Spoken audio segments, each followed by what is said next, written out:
Welcome back to another technical deep dive here in the debug zone.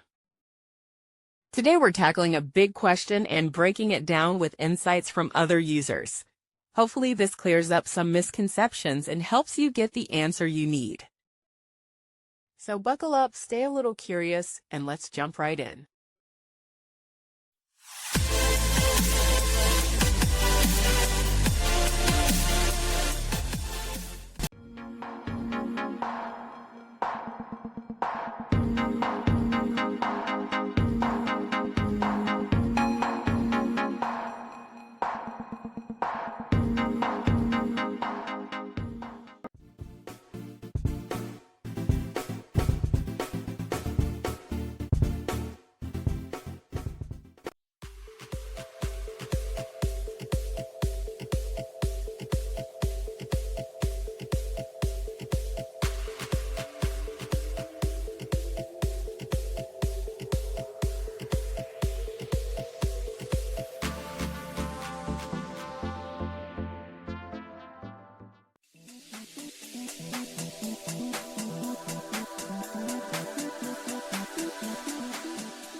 And that's a wrap.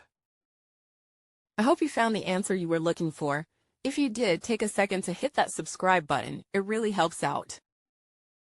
And let me know in the comments which solution worked best for you. See you next time in the debug zone.